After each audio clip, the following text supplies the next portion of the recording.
Coming up on this episode of Don't Panic, we've got a spooky discussion around this week's tech news, including the frightening Apple Touch Bar, the scary Surface Studio, and the chilling screams of a dying vine. It's all tricks and no treats right now on this Don't Panic.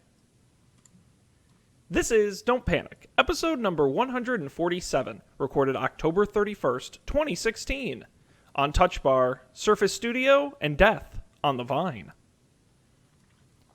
Hello, everybody, and welcome to this episode of Don't Panic. I'm your Fright Master, Sean Jennings, joined as always by two guys who didn't only do the Monster Mash, they actually thought it was a graveyard smash. It is Colby Rabidou and Dan Miller. Hello. Happy Halloween. Whoa. Spooky. All right.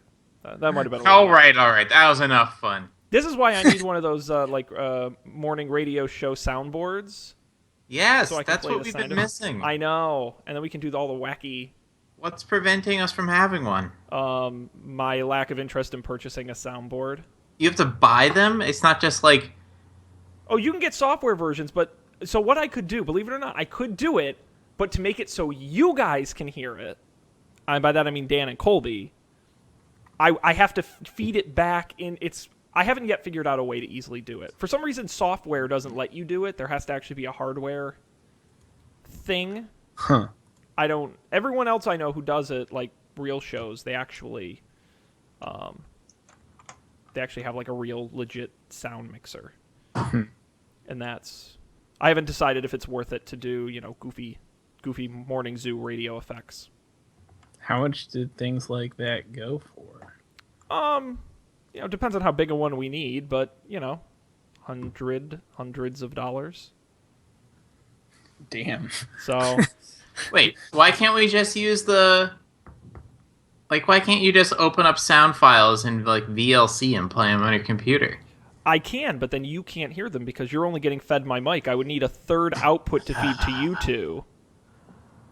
Why is everything so awful? And remember, we had that for a very short period of time where you guys could hear back when we would play videos, but it never quite worked right. I have a small mixer, but it's kind of shitty. I'd have to get like a more legit... Someday, when I'm looking for new things, I added last night for the winter movie draft on Up for Debate.tv, I actually added a fourth monitor to the setup because I needed the extra real estate, and now I decided to keep it there. So Nice. I'm always figuring out new and innovative ways to overdo it. Because We all need our hobbies, Sean. absolutely that's how we roll. Happy Halloween to you both. Anything going on with you guys here early on in the show here? What's anything we want to chit chat about? Chit chat. I voted this weekend. That's very exciting. Now I want to talk about this because this is the first year. How did you vote? Like the method. Like on a ballot? There was a ballot and a marker, and I filled in the circles. A piece of paper? Yeah. And you handed it to them, and they put that little Scantron machine? It wasn't a Scantron machine. It was... So... You go to the counter, you tell them your name and your address, they print out these 2 stickers. Did they ask you for ID? No. I just had to know my voter name. fraud, Sean? Well, living in Texas, it's a different experience, but I'll... So they gave me 2 stickers that were identical, and I brought one of them to the people at the ballot. They gave them the ballot. They gave me my ballot, and they put one of the stickers on the envelope the ballot was in. I went and I filled out the ballot with the marker, and then I had to bring the ballot in the envelope that I sealed to the police officer, and he took the other sticker. I don't know what he did with the other sticker. And then I put the ballot in this. It's like just one of those, like boxes that you put secure document boxes. Mm-hmm. And that was it. That seems pretty easy. That's what I loved living in a very small town was that I would just go in, I'd say, hey, I'm Sean, and guy would just hand me a ballot, and I'd fill it out, and then I'd hand it to a different guy, and they'd be like, you voted. It was really easy. But no, being in Texas, of course, big voter ID laws here. So you have to show ID when you go to vote. Although actually, legally, it's very complicated whether you're not, because some judges have said some things, and others have said other things, and actually nobody really knows. And but anyway, aside from that, I voted electronically for the first time. Wow. On one of those, on one of the voting machines. And I have to say, so you go in. First of all, it's kind of complicated. Like we know about technology. I know about technology, and I thought it was mildly inconvenient. But I can't imagine like a senior citizen. It's got like a wheel you spin to select. Like the user interface is really terrible.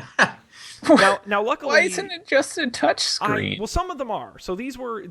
I don't know if they were old or what, but luckily in Texas they have what's known as straight line voting, which is where you just say Democratic Party and then they just check all the Democrats, or Republican they check all. So that helps. But of course, on my ballot, they had like 1,000 things because I'm in Harris County, which is all of Houston. It's a massive county. So, but I have to say, voting electronically, you make your selection, and there's a big cast vote red button, and you push the button, and then a little American flag GIF waves. It says, "Thank you for voting. Your vote has been counted." It was the least satisfying experience. They don't even print a receipt. Like you just hit it. Did you get a leave. sticker? They gave me a sticker. I forgot to mention that stuff. I did get a sticker. You put your ballot in the box, and then they give you a sticker. I got my sticker before I voted. Oh, that's bizarre. So what if you didn't do it? You'd be walking around with that fraudulent "I voted" sticker. Absolutely, I think that's illegal. They're all worried about voter ID laws. They're not worried about like voter sticker fraud. It's a real epidemic in this country. Serious. It's a rigged system.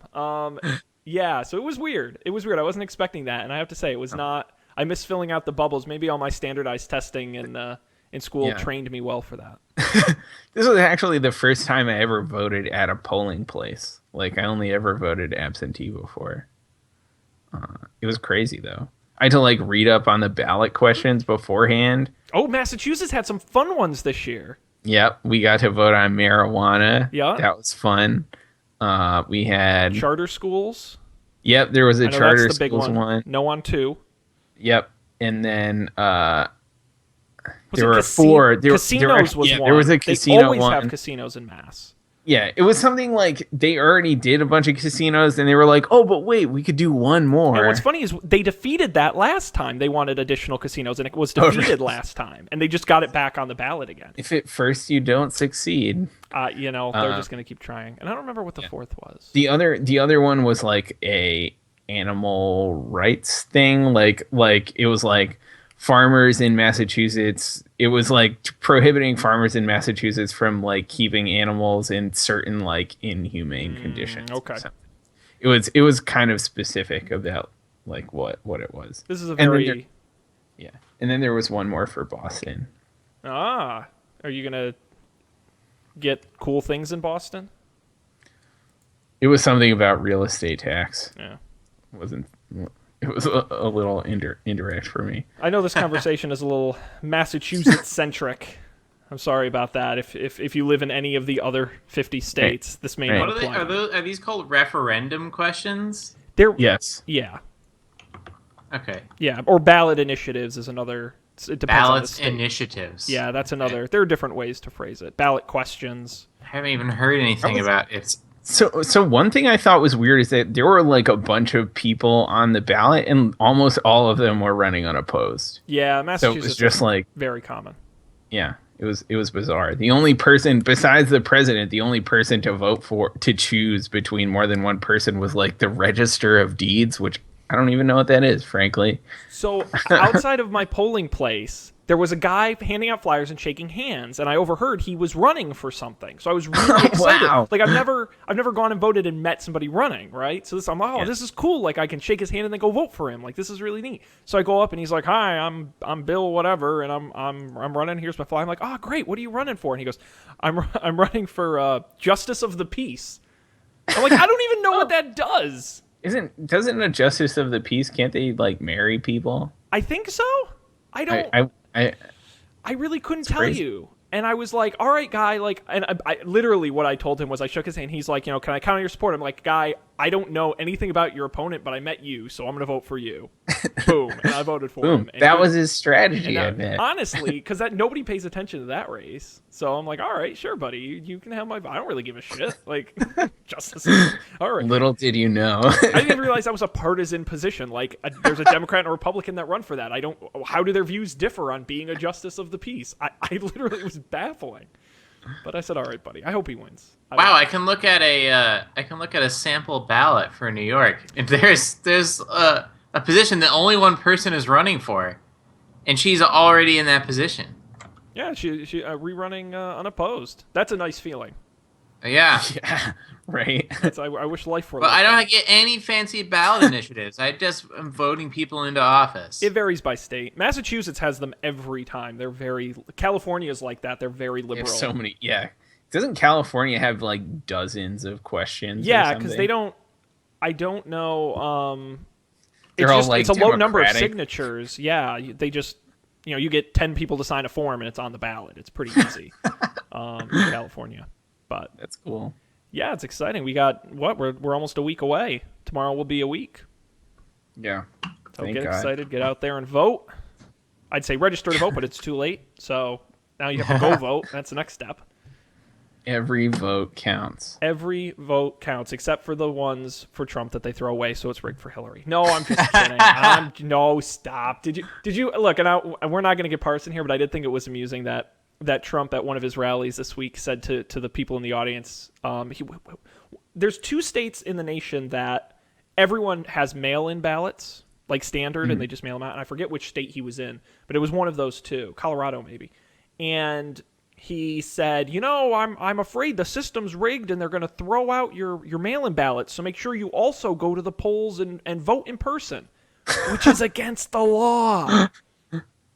Which I thought was really funny. I'm like, oh, so you're basically asking your supporters to commit voter fraud. All right. That makes perfect sense.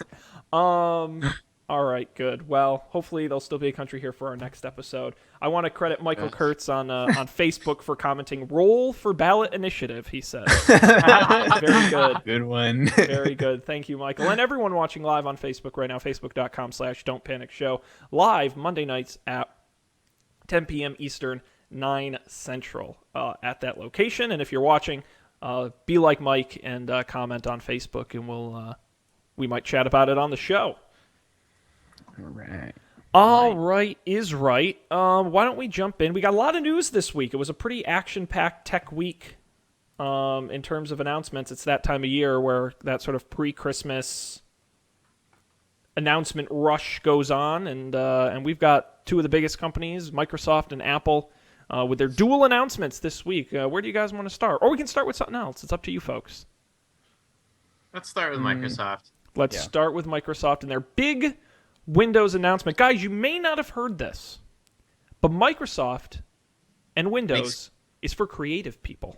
Oh. No more for business. You thought it was for business people. Office and the PowerPoints. No. It's for SharePoint, all your points. It's about sharing. That's right, Dan. It's all about Point. creativity. Yeah, okay. Think about how creative you can be in Excel. That was the theme of their announcement this week, Microsoft and having their big Windows event. Let me quickly touch on the easy stuff, and then we'll get into the difficult stuff. Easy stuff, there's going to be a Windows 10 Creators Update in early 2017. It's going to have a bunch of new stuff. I'll tell you what that stuff is now. Paint. Who doesn't love Paint on Windows, right? It's like one of the best parts of Windows. I mean, it's a classic. It's up there with Minesweeper. And what was that? Ski-free. Ski-free as well. Chips Challenge.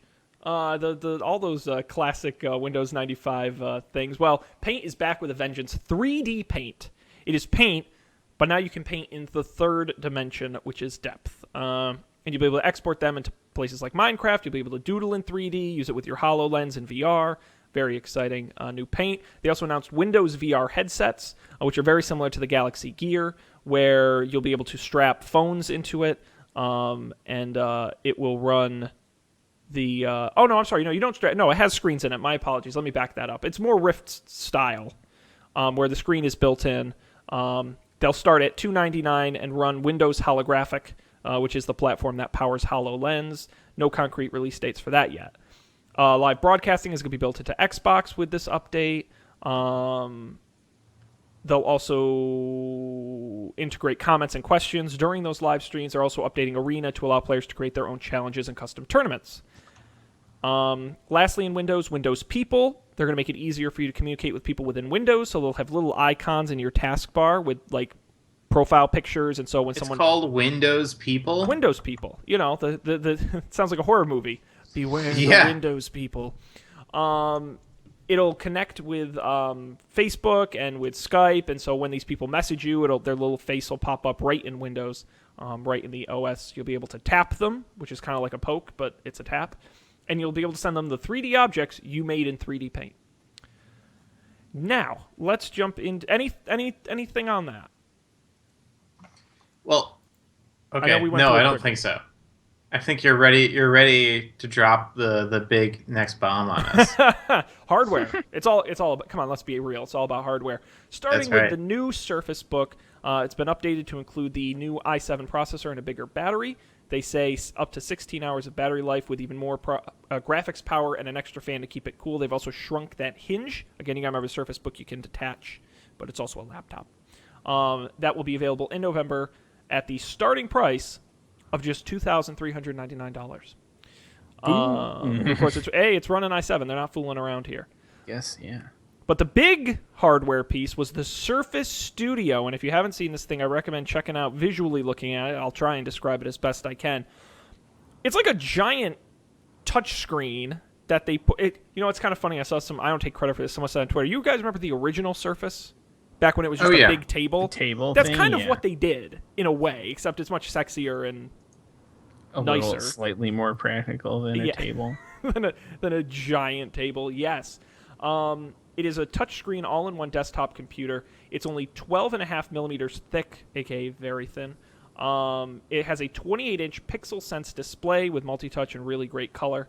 Intel i7, it's got memory and storage, blah, blah, blah. It's got a zero-gravity hinge, so you can look at it kind of as a regular desktop, but also fold it down to an angle for sort of drawing and doing art stuff. That was the whole push, is that it's all about art.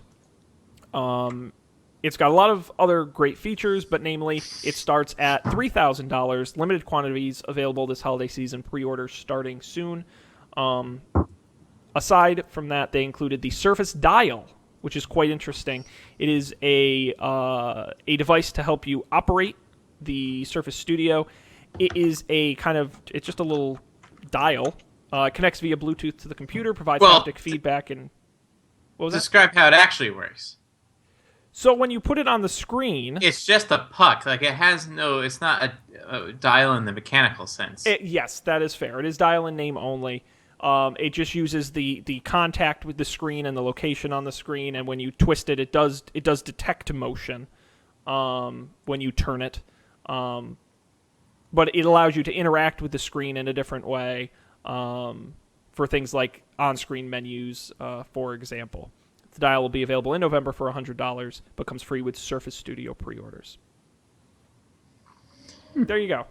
A lot to get through, but we got there. What do we think about this announcement? Where do we want to start? Are we in love with the Surface Studio, or are we over it already? I'm definitely intrigued. Yeah, I think that, and I think this is where Apple's going with like the iPad Pro. They just skipped the part where it even pretends to be a desktop. I think being able to use it as a giant drawing surface is really good for a lot of different kinds of work. So yeah, I'm on board with this. In this for the same reasons. I wish that my job allowed me to work this way, and there's no reason it can't. It's just like, no one's built a programming language designed to be interacted with as through a pencil. Yet. No one's made a spreadsheet application that's touch-based, and it allows you to like draw circles around things and connect things with lines. But there's no reason you couldn't do that.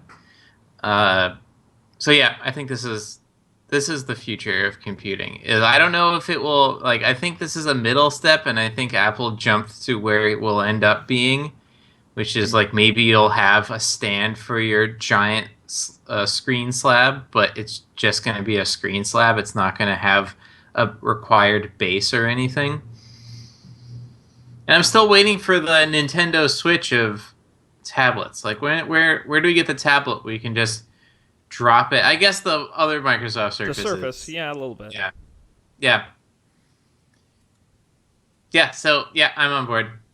It's a little expensive, but Not Yeah. it would, if Apple made this, it would be just as expensive. So, Right. and it looks cool. It looks really cool. It looks great. Yeah.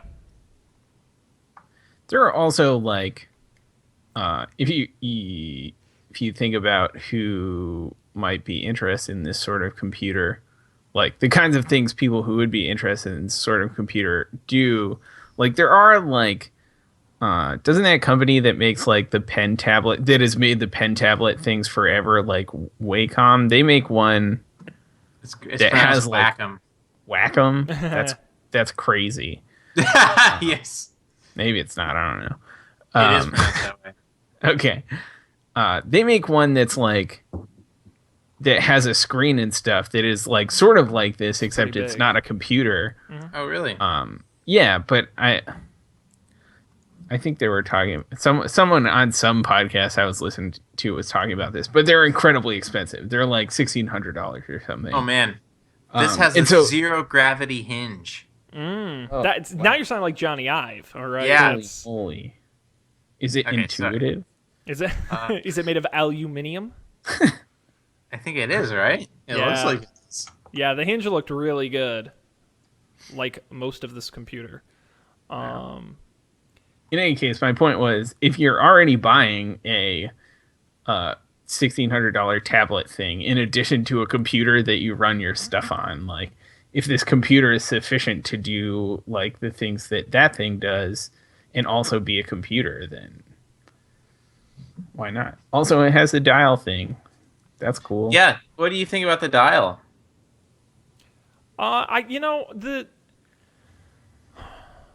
give Microsoft a lot of credit because you know what? They're trying stuff. How many of these studios you really think they're going to sell?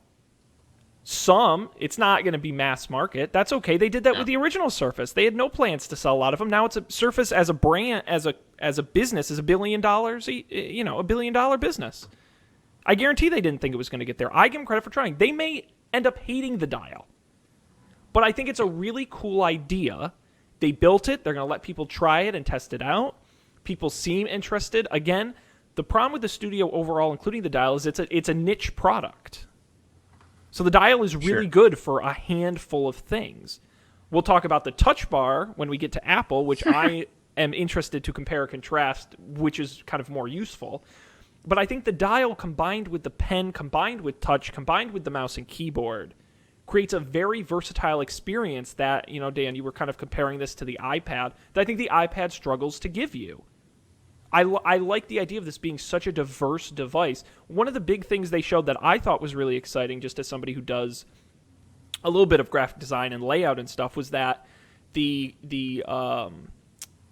quality of the display and the size of the display is good enough that it has real size page previews. Like literal 8.5 by 11 inch pages. You can see how they would really lay out on a real page. Windows, to my knowledge, like you don't have computers that do that. Like that alone is very cool. But you can only get that when you have a giant touch screen. And you have it with such a quality screen that enables that for that to work. So I'm awesome. I was like, I had my credit card out during this announcement, right up to when they announced it was $3,000, and I was like, oh hell no! Let me know when there's the cheap consumer version, and I will buy one in a heartbeat because I think we gave Microsoft a lot of shit for Windows 8. And Windows 8 sucks, and it's confusing, and nobody likes touch, and it's weird, and I don't get it. And yeah, Windows 8 did suck, but you know what? Windows 10 is pretty good, and it enables devices like this, which Mac OS cannot do. That's all I'm saying. Yep. And yeah. Yeah, I think this is cool. I think it suffers, and we'll get to the touch bar, but the same iPad has the same problem. It suffers from the same problem as the iPad, where you can't just run Excel on this using it as a touchscreen and expect it to work. Mm-hmm. So if all of these very popular applications like Photoshop and Excel and Word are not designed, or PowerPoint, are not designed to be used as touchscreens, and they don't have to be used as a touchscreen, then no one will convert them to be a touchscreen, and no one will use them as a touchscreen. Then no one will want to buy a touchscreen computer, because what's the point? And the iPad has the same problem, where there's, what can you really do on an iPad? Like, there's some cool drawing creative stuff, there's a little bit of that, but there's nothing that you can like. There's no mission critical application that can only be done on an iPad, and that there's no reason. I think we will see that. Like in the next 10 years, there will be this great new business application that runs on an iPad only or a touch device only, and you can't be just going around and running it on a desktop computer or a laptop. It doesn't have a touchscreen. It just won't work. But we're not there yet. Well, and I think it creates a vacuum in the marketplace, to be honest, when you talk about businesses, because we saw two events from the two biggest computing companies on the planet, Microsoft and Apple, both focused on creatives, quote unquote, whatever that means. They were in no way focused. You saw Apple explaining how you can be a DJ on your computer. You had Microsoft explaining how you could doodle comic books on your computer. Nobody was talking about businesses. What does this mean for business? And that's still where these companies, well, it's where Microsoft makes a shit ton of money. It's where Apple's trying to make more money because they're a little bit saturated in the consumer market. I'm curious how this technology, because if you watch the whole announcement, most people focused on the Photoshops, and you're right, that's some of the art stuff.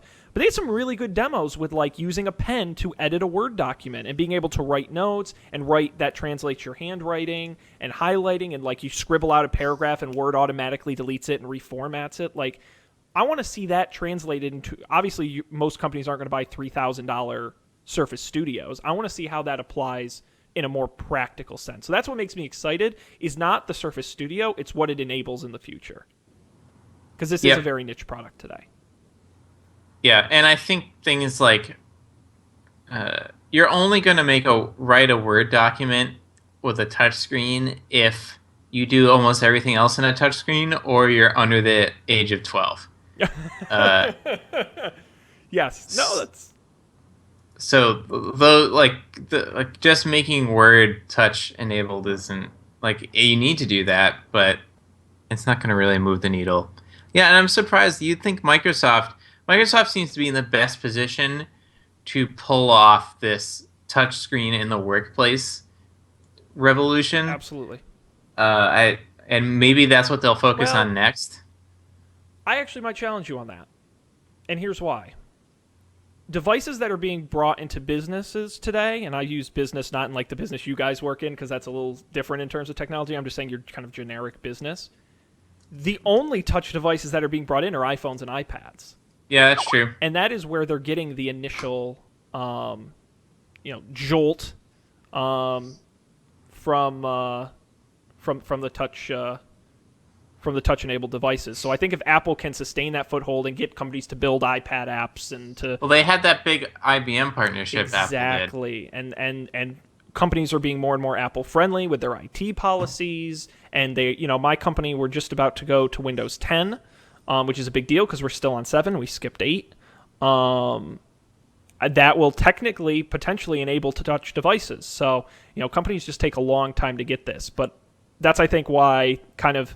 they have to make these reference devices like the book, the Surface Book and the Surface Studio that tell businesses, look, it's okay, we're going there, we're leading the charge. You can believe in us. Now, it's been pointed out to me, and I see it here. We have a Facebook question. Mike Kurtz, #1 fan.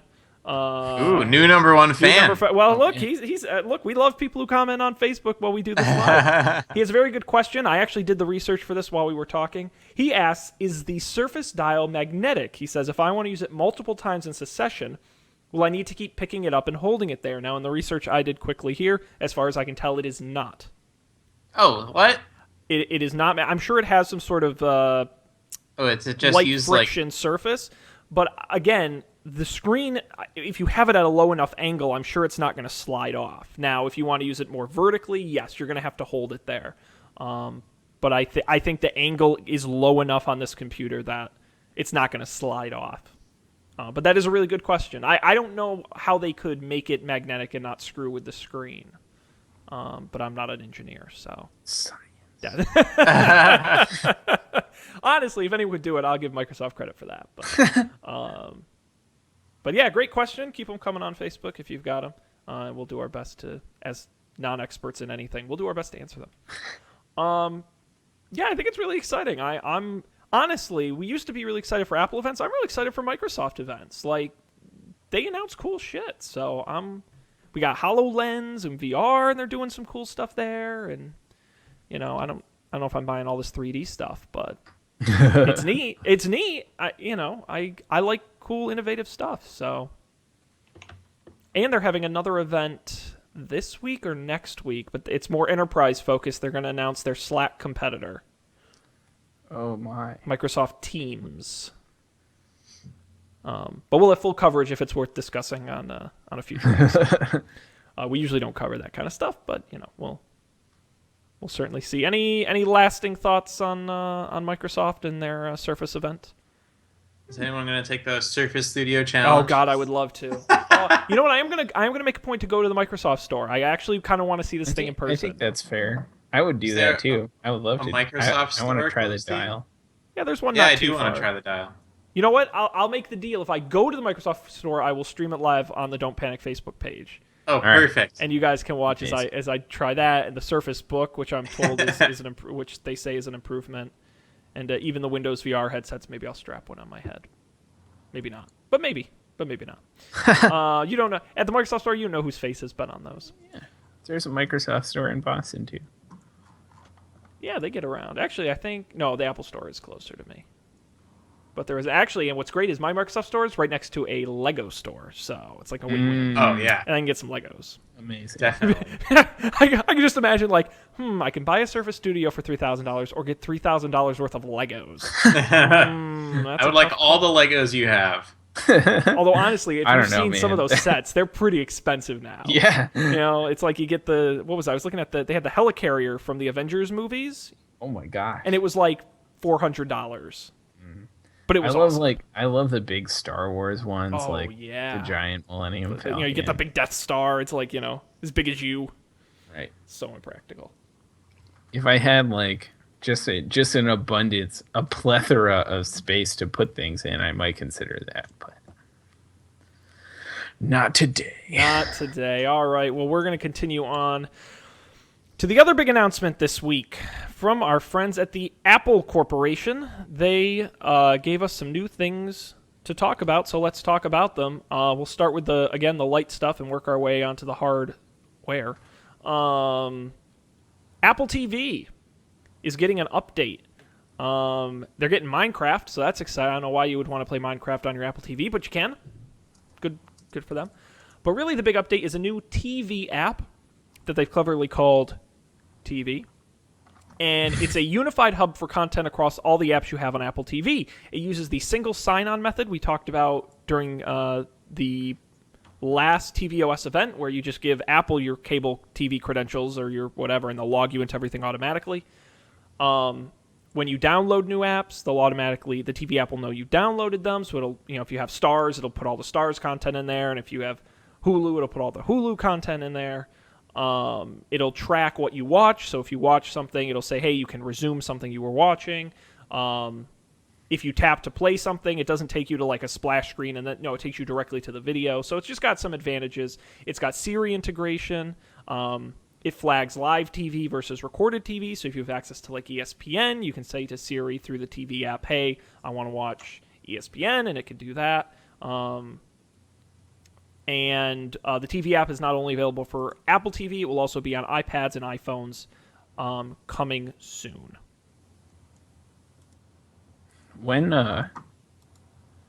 do we know when exactly it is coming?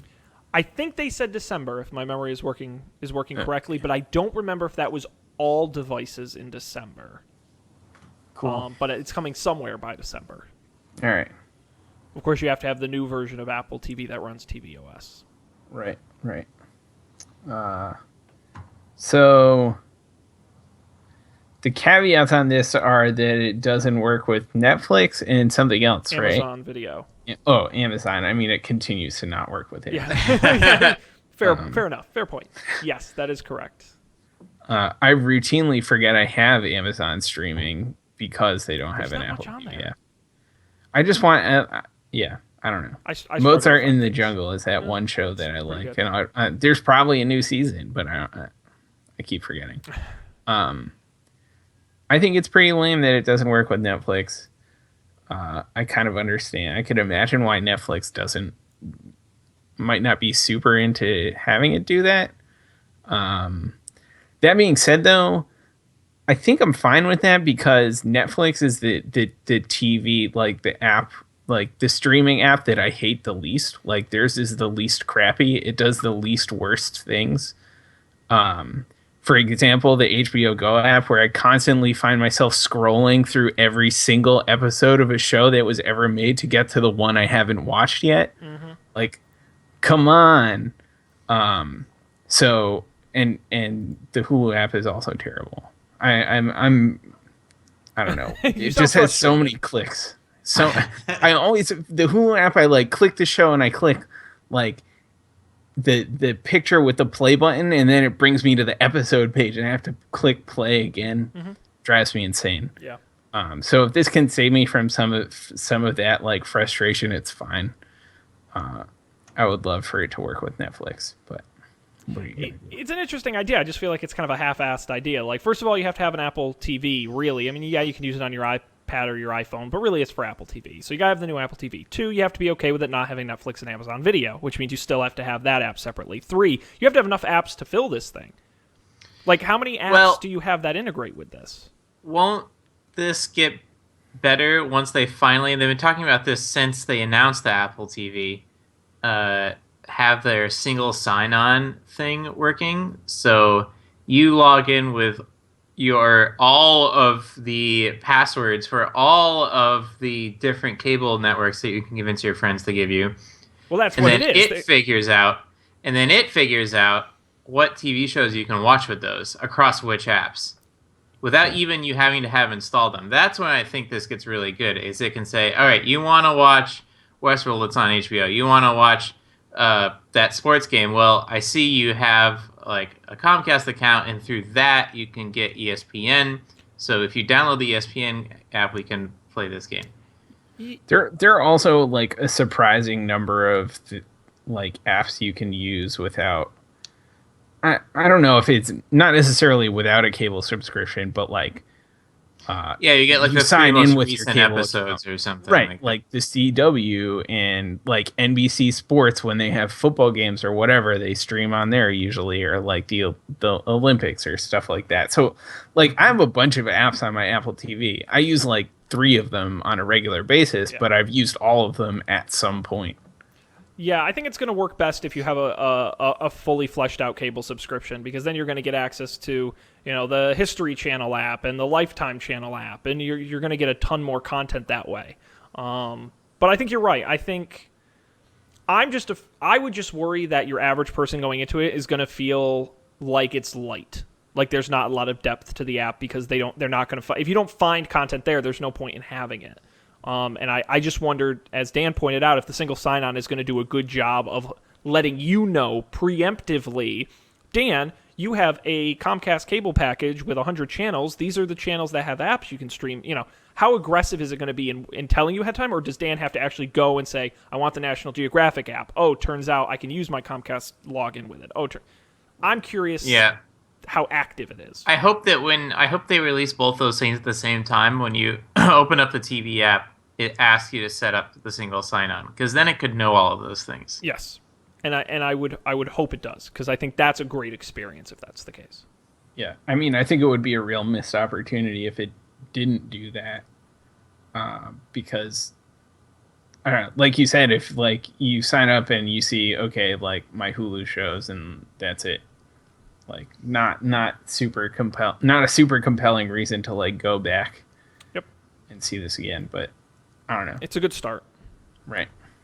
By the way, one thing, it's not in here. We can talk about it very briefly. Did you guys hear that AirPods are delayed?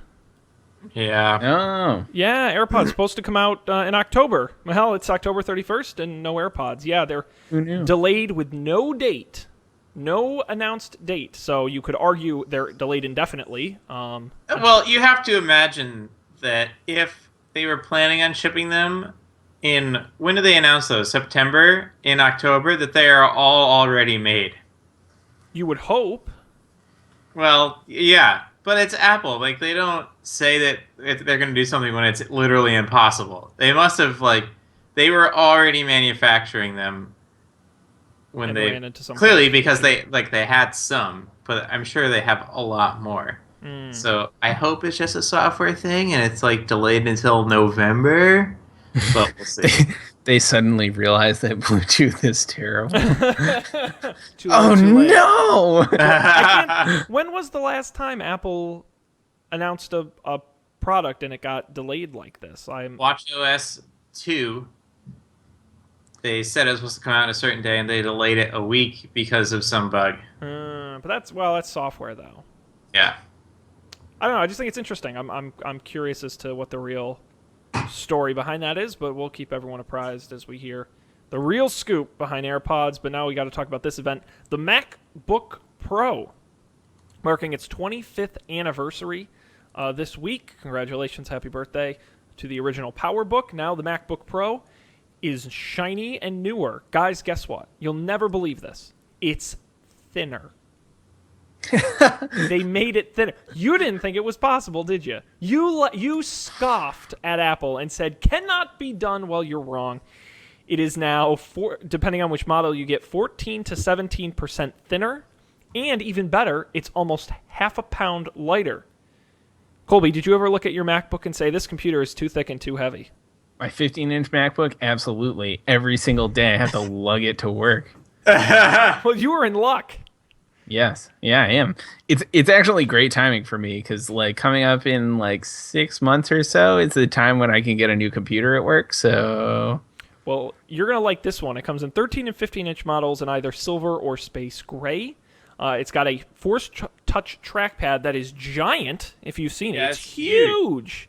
Oh, my God. It's like they strapped an iPad mini in there. And a second-generation butterfly switch for the keyboard. They say it's the best keyboard they've ever made.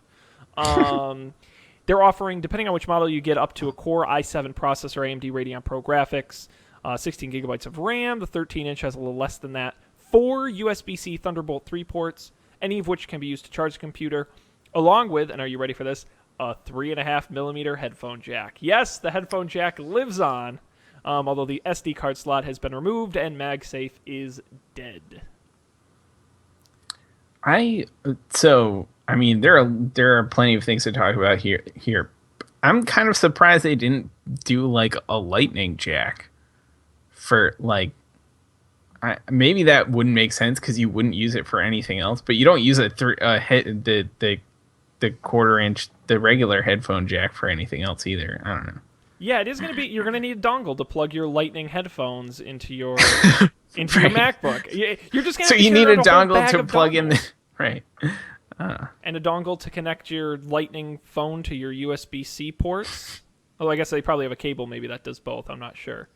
Right. Yeah, I'm sure you can get a USB-C to Lightning cable. More cables you got to buy. Oh my God, Apple are smart. They're not stupid. See, that's the phone to computer is a connection that I haven't made in 3 years or so. So like that's not a problem that I have. Am I the only one who still manually syncs his phone to iTunes? Yes, absolutely. I don't trust the iCloud.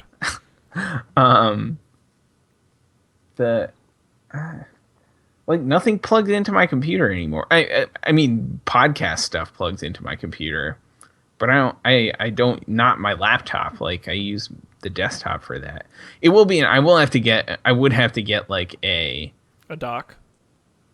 Or, well, some sort of, like, Thunderbolt, the DisplayPort shaped Thunderbolt to USB-C for the monitor. I mean, that is the advantage to these USB-C ports, is it can be USB-C, Thunderbolt, HDMI, DisplayPort, mini display. I mean, it can be 18 different ports. You just need an adapter. Right. The thing I do think is cool is that you can power it from either side. Like you never have to cross over with your power cord. Mm-hmm. So like if you're on the train or something and the power's on the wrong side, like you're in the aisle seat and you have to like reach. But you lose MagSafe, so be careful. True. I hadn't thought about that. Yeah. Be careful. Although I don't. That hasn't been a problem for me with the tiny MacBook yet. Okay, that's good to know. Yeah. MagSafe has always been one of my favorite MacBook features. So I'm going to miss it. Rest in peace. Yeah. Well, the good news is, Dan, you might have a new MacBook feature because we have the Touch Bar. Whoa. The touch bar is an OLED display strip that lives right above the keyboard, takes the place of the function keys. Rest in peace, function keys. They're just killing stuff left and right here. It is a touch screen, this OLED screen. It's a long strip, goes the whole way, and on one end of it is a sapphire covered Touch ID sensor. Let's see. I will read this description because it does a better job than I could say it. The Retina display bar replaces the keyboard's function keys in response to touch and gestures. It also changes with the software. So, for example, if a user is in a web browser, the touch bar will bring up bookmarks, as well as the option to add a new tab, move between tabs, or navigate to a different website, including showing real-time previews of what those tabs look like. In Photos, you have editing controls. You've got, obviously, function keys and system controls. And, of course, it will be integrated with third-party apps. So they showed a DJ application where you can mix and change the songs, or you can edit in Final Cut Pro with it. The dumbest demo. I was rocking out. I was enjoying it. But the guy looked like a tool, I thought it was funny, but it was like no one's going to do it. Maybe they will. I don't know. You just wait till people are DJing with their touch strip, their touch bar. Wiki. And, of course, Touch ID as well, as I mentioned, integrated right into the power button on the strip. It uses the same sensor from the iPhone 6s and 7, and you'll be able to use it to switch between accounts and make payments online, and third-party apps will be able to use it as well. Cool. So there you go. So we should compare this against the Microsoft strategy. So Apple made a big point of saying how they don't think that you should be reaching up and touching the screen of a device that has a keyboard attached to it. And so that's why the touchy part is on the part where the keyboard is. And yeah, I'm fairly positive on this. I think it's a halfway step. I think Microsoft is closer to the end solution than Apple is with this. But I was really impressed with how much support they had out of the gate. They had support for all of the Apple apps you'd want, and they had cool things that weren't just buttons, like showing you the previews of all your tabs in Safari and the different iPhoto filters and stuff. And also terminal support, which blew my mind. Terminal and Xcode support. And this is starting to get into my dream of having modern touch VR developer tools. Very baby step, but it was cool to see that. Yeah. So, but I think as other people online have pointed out, I like my big screen in front of my face, and I don't ever type. I type on a laptop maybe a fifth of my work week. I'm typing on a laptop, which is not enough to justify ever wanting a touch bar. I wouldn't make it a part of how I work if I didn't also have it on my keyboard. And even if Apple did announce an external keyboard that had a touch bar, I'd be unlikely to buy it because I like my crazy clicky keyboard, so I'm never going to use this. I never thought about a peripheral with a touch bar built in. That's a really good idea. And I think it is a good idea because you could bring that right to the desktop, and a desktop's an even worse place to have touch in some ways than a laptop is. Yeah, I own a touchscreen laptop, and I never use the touch because you don't want to reach over the keyboard. It is a shit experience. I hate it. I totally agree. It doesn't make sense, and I love the idea of the touchscreen should be where your hands are. That's why it makes sense on an iPad, because your hands are there and the keyboard is on screen. So I think the touch bar should be where your hands are, the keyboard and trackpad. So to me, it actually makes a lot of sense. I'm absolutely in favor of this, and frankly, I would go out on a limb and say this new MacBook Pro is probably, in my opinion, the best laptop you can probably buy in terms of new features, exciting features, all the different thinness and all that. I really think it's a great experience. But in a second, I'll let Colby jump in on Touch Bar. But I want to challenge when we talk about desktops. But I think for laptops, I think this is an outstanding product. What do you think, Colby? So I think it's a cool idea. I think it's neat. So I think the giant Surface tablet thing is like a whole new world of stuff. Like it's the paradigm there is fully touch, whereas this is sort of a like this is like okay, we have a laptop. Like I think this is like uh enhancing like the laptop use case, not trying to be something new necessarily. And I think that's a good thing. And I say that as a person who uses a laptop a lot. Unlike Dan, I spend probably 2 days a week working on a laptop, which is terrible for my posture, but it is what I end up doing when I work from home, inevitably. So I can see myself using it. I think some of the things they demoed were a little like I can't see myself swiping through photos with the touch bar when I could instead swipe through photos with the trackpad. Like there's no benefit there. I can see it being cool. I think some of the Photoshop demo got into this where you have like an extra axis of like manipulation. So like you can move things around on your trackpad and like change the color as you're moving on the touch bar. I think that's really cool for like sorts of the different sorts of creative applications. I think that's neat. And I also think it seems like really impressive, like how much customization you can add, like for your app, like to do different things on the touch bar. I think that's neat for like surfacing maybe hidden features to people who might not have seen them, or just having an extra, like having more space for that. I think it's cool. Feel a little weird about the escape key not being a real key, and also it seems like not being in exactly the same place as it always is. But yeah, I think I'm feeling net positive.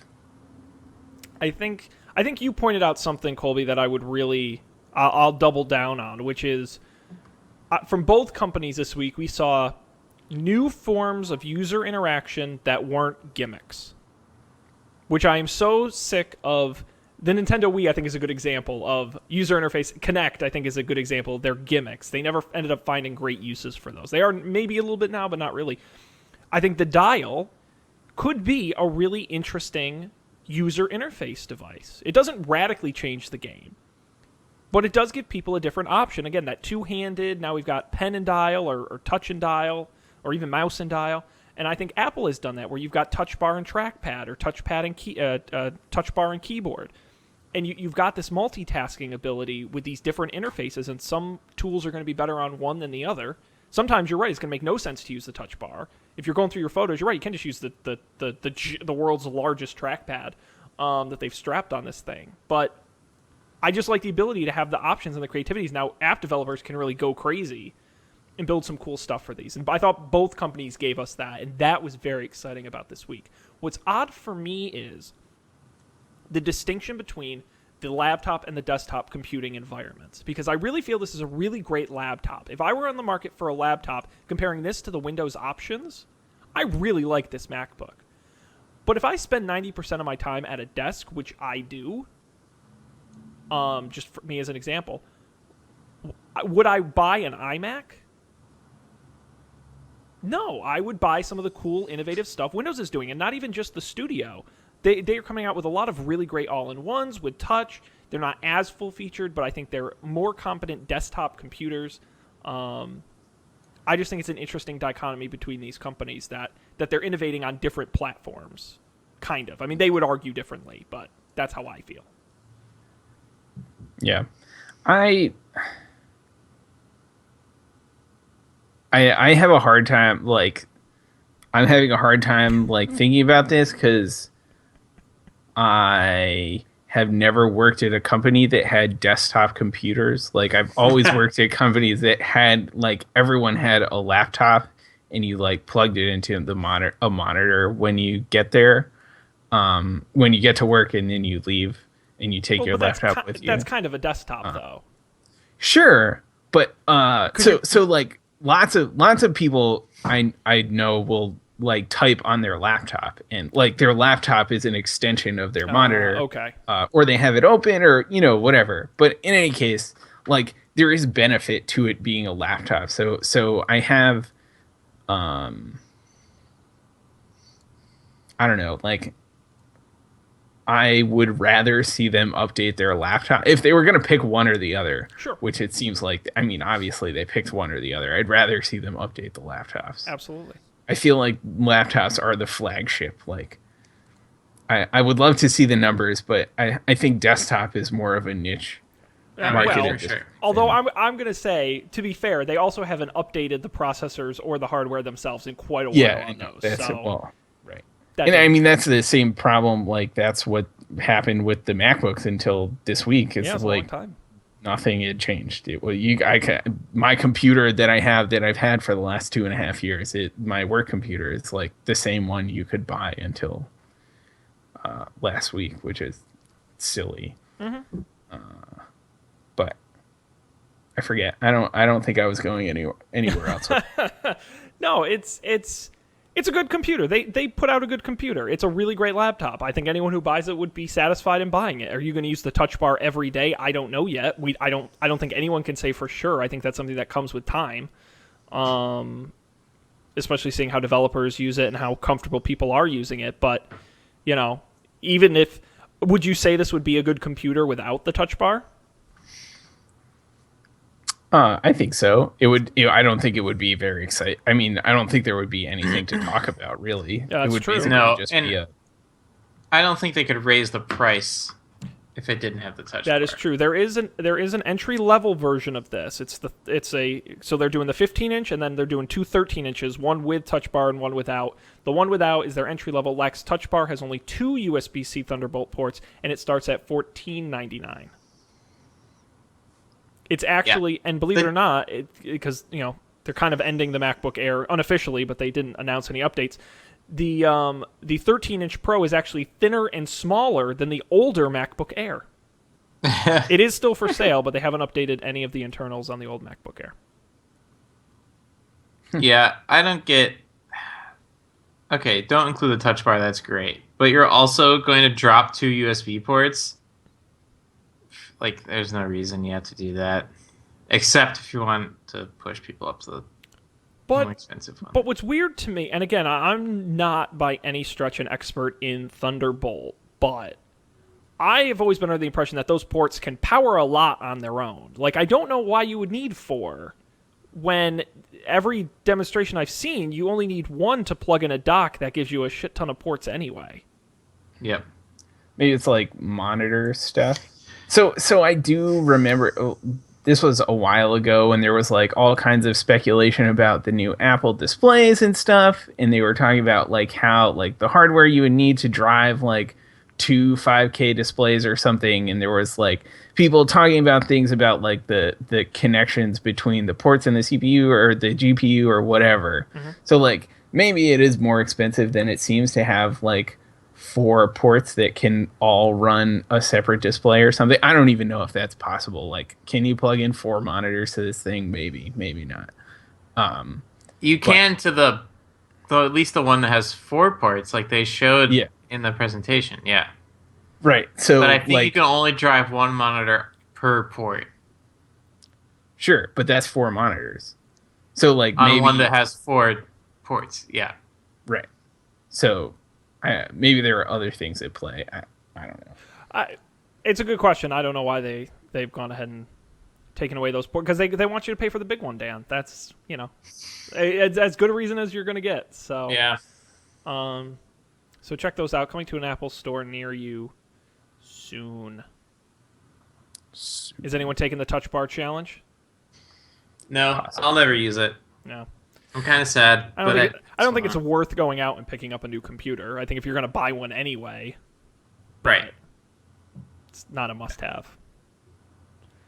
But it's cool. Hey, look, I'm all for cool new computer stuff. So I would say 2 relatively successful announcements. I wouldn't say anything was a mistake, an error. Yeah, it's all good stuff. Yeah, it was a positive episode, and that's good. We ran out of time to talk about the death of Vine. Which I had a lot to say, but I guess we'll have to wait till next week. pours one out. I love Vine. I'm going to miss Vine. Vine was great. But you'll have to tune next week to find out why I think that's true, because we've got to move on to picks before we run out of time. And we've got a lot of stuff for people to watch and listen to, which is always great. I don't know how anyone has time to listen and view all our picks every week, but we're going to share them anyway. And we will start with me, because I'm at the top of the list here, and I decided I wanted to do that. I'm shocked I didn't pick this on the show before, because I've been a fan of it since it started. Documentary Now. I don't know if you guys are familiar with this. So this is Bill Hader and Fred Armisen, who you may know from SNL, and they're just generally funny guys, along with Seth Meyers, who writes it. It is a documentary, not parody, but kind of parody series. And so they've done 2 seasons. The second season just finished airing. The first season is on Netflix, and you can check it out there. And they're just little half-hour bits, but they parody famous documentaries. And it's incredibly smart and incredibly hilarious content. Bill and Fred are so great in this. They're so funny. And what's great is if you've actually seen any of the documentaries these are based on, they're actually like kind of really accurate. I recommend... Season 1 is on Netflix. Season 2 on the IFC website, they have Juan Likes Rice and Chicken for free. It's a take on... I don't know if you guys ever saw Hero Loves Sushi. It's a parody of that. It is so expertly done. It's probably one of my favorite things I've watched all year. It's exceptionally well done. So Season 2 is on IFC now. If you have On Demand, you can get it. Season 1 is available on Netflix. I recommend, if you want to start with a great one, Gentle and Soft, The Story of the Blue Jean Committee, which kind of parodies documentaries about music bands. Really funny. Really great. So check that out. Documentary Now. I'm a big fan. I think you should watch it. And they're half hour. You'll go through them pretty quick. So no worries there. Speaking of documentaries, Dan. Yeah. What do you got for us here? So I've never been a big fan of Michael Moore documentaries. I think he is, kind of an asshole. Does that sort of gotcha journalism thing. But I had heard good things about his new one, and it's only like an hour long. So I picked it up on iTunes this weekend, and I watched it. And I was pleasantly surprised. He was, for like 90% of the movie, not an asshole. And it was funny, but it was also really touching. So he does this... He gets up on stage in some small town in Ohio and just talks to the audience for an hour about politics. And it's actually kind of sweet for the most part, right up until the end. Like, the ending doesn't ruin it by any means, but... So he talks about, Trump and why people are voting for Trump and how we have to understand those people, but how we need to be able to see, like, the good in everyone. And it's so crazy how, like, everyone is always the worst and no one has any redeeming quality. He talks about a bunch of these things. And at the end, he's, like, says some stuff. And then he starts talking very briefly for, like, 20 seconds about banning, disbanding Monsanto and a bunch of other stuff. It's like, okay, buddy. But yeah, and outlawing corn syrup. But for most of it was really good, really funny, and not at all like the Michael Moore I remember. So I recommend picking up whatever he called it, Michael Moore in Trumpland. Available now, $4.99 on iTunes. Yep. Yeah. It's a fair deal. You can watch it on your shiny Apple TV. You can. It'll That's come what up I on your did. TV app. I couldn't do that because the TV app isn't out yet. It's not out. Dang it. Soon. All right. Very good, Dan. Links, of course, to that and all our picks will be on the website. Colby. So we've got a series to watch. We've got a movie to watch. And now we need something to listen to. What have you got for us? I've got a podcast. It is called Decoding Westworld. It's like a Westworld analysis podcast. So every week, at the beginning of the week after the new Westworld episode comes out, they do this podcast. It's the same host as a show I think I picked a while ago. I can't remember the title, but it's like the same thing about Game of Thrones. And I like the hosts, and I think they do a good job. They seem to be pretty well informed. They actually had today they had a bonus episode where they had one of the the person who directed episode 4 of Westworld on the show, and they just talked with him about it, and that was really cool and unexpected. Nothing like that has ever happened before. So I thought that was really interesting. But it kind of gets me some of my Game of Thrones fix, where I like to like speculate, and it's amusing to hear all the theories about like that the internet has about what's going on, and hear other people's takes on like what could be happening or why. So if you're into that sort of thing and also into Westworld, it's a good listen. And Sean, you finally watched Westworld after our wager. I did. I lost, but really I won because I watched Westworld. So really, joke's on you, Dan. I won, and yes, I've watched the first 2 episodes, and gosh darn it, I really enjoy it. Excellent. But I'm so afraid anytime I get into these kind of like super mysterious, serialized, high concept dramas, I'm always afraid they're going to go off the rails any second. Like, I'm just waiting for them to like do something stupid or just nonsensical. I'm so worried. You typically don't have to worry about that until season 2. Yeah, you're right. You know what? You're exactly right. So I'm gonna, fingers crossed, I'm gonna hopefully get through the whole first season and nothing's gonna screw it up. But so far, the first 2 are really good. And Colby, I'm gonna subscribe and listen to the first episode on my way to work tomorrow. So Nice. A+. I'm looking forward to. Because I know I've seen on Twitter go by a lot of people have fan theories, and I'm a little behind. So at least this way I can listen to one episode at a time as I do the episodes and won't get spoiled. So Yep. They do a good job. They don't spoil. So I think both of them are journalists or like entertainment journalists of some form. And so one of the hosts had seen the first 4 episodes before everyone else. Because of that. So they were very, very diligent about not like jumping ahead or anything like that. I think they're all caught up now, I would assume. Yeah, very good. But yeah, it's good stuff. All right, excellent pick. Excellent picks all around. This is fantastic. But we're out of time for this week, guys. Oh, no. I know. Can you believe it? Well, before we go, a couple things we got to get through first. First of all, I think everyone should go to upfordebate.tv because yesterday we did our 2016 winter movie draft with these 2 guys, as well as Matt, Phil, Sarah, and Mike. The whole gang was there. We drafted 30 movies across 6 people, and we're going to see who wins the league at the end of the winter. You can go to upfordebate.tv/movies, see the whole list, and the episode is up on the website as well, so you can check it out. It's very exciting. That was a lot of fun. I hope you guys had fun. I did. It's gonna be an exciting winter. I also recommend people go to our website, don'tpanic.io. It's got all our episodes, past, present, and future in audio and video form. Of course, the pics are there as well, and links to where you can subscribe, places like iTunes, Stitcher Radio, and basically anywhere you get podcasts, most major podcast apps. Of course, you can subscribe on YouTube, get the video version, HD, looks great, youtube.com/don'tpanicshow. And lastly, all the places you can follow us, of course, live Monday nights, 10 p.m. Eastern, 9 p.m. Central at facebook.com/don'tpanicshow. You can also follow us on Twitter at don'tpanicshow as well. We are back next week, gentlemen, yes? Yep. That's right. See why not?